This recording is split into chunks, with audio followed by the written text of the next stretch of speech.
பாடல் எழுதும் கனவுடன் சினிமாவுக்குள் நுழைந்த பெண் ஒருவர் புரட்சித் தலைவர் எம்ஜிஆர் நடித்த படத்திற்கு முதலாக பாடல் எழுதி அதை சூப்பர் ஹிட் பாடலாகவும் கொடுத்துவிட்டு அந்த ஒரே பாடலுடன் சினிமாவுக்கு முழுக்கு போட்ட நிகழ்வு பற்றி கேள்விப்பட்டிருக்கிறீர்களா?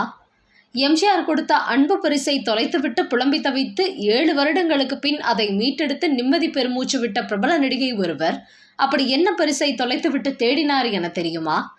இந்த 2 நிகழ்வுகளுக்கான காரணங்கள் நிச்சயம் உங்களை ஆச்சரியப்பட வைக்கும்.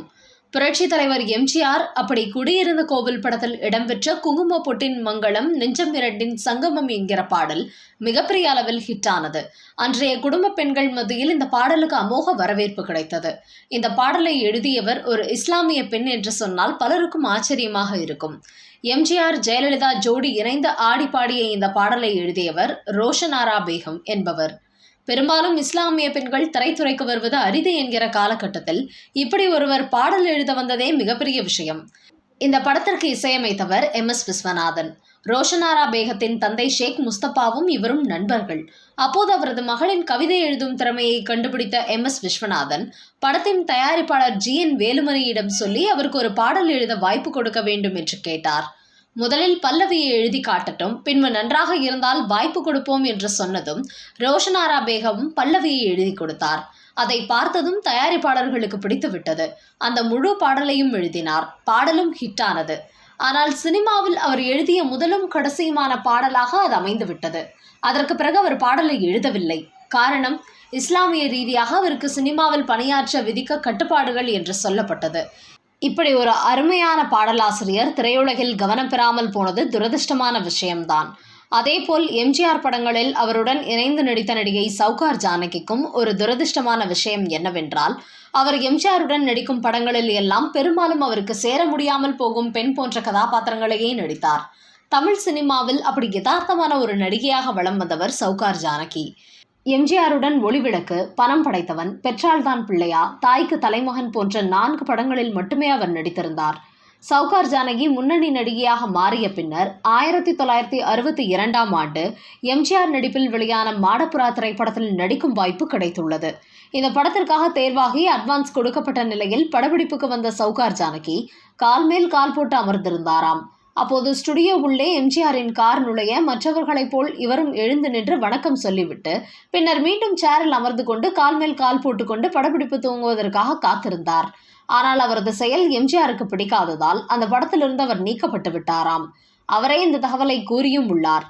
இதைத் தொடர்ந்து மீண்டும் எம்ஜிஆருடன் சுமார் 3 வருடங்கள் கழித்து பணம் படைத்தவன் என்கிற திரைப்படத்தில் சௌகார் ஜானகி இணைந்து நடித்தாராம்.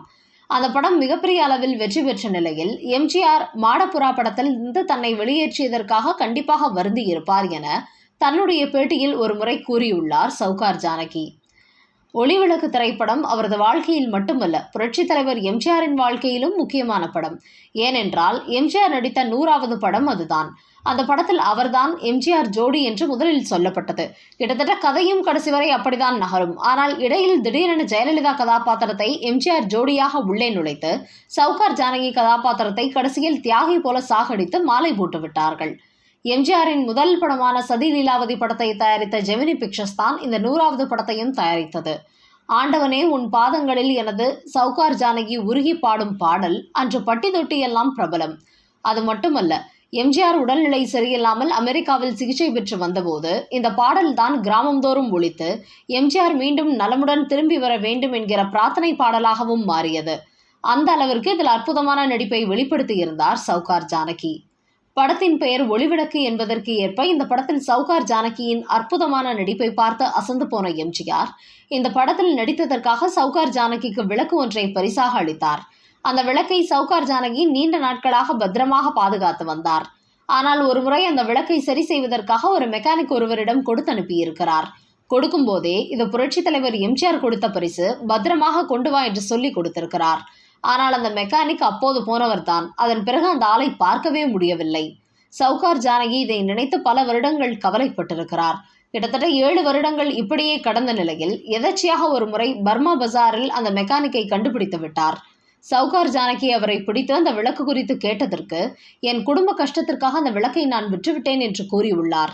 பின்னர் அவர் மூலமாக யாரிடம் விட்டாரோ அந்த நபர்களை கண்டுபிடித்து பணம் கொடுத்து அந்த விளக்கை மீட்டு வந்து மீண்டும் தனது வீட்டில் வைத்த பிறகுதான் நிம்மதி பெருமூச்சு விட்டுள்ளார் சவுகார் ஜானகி.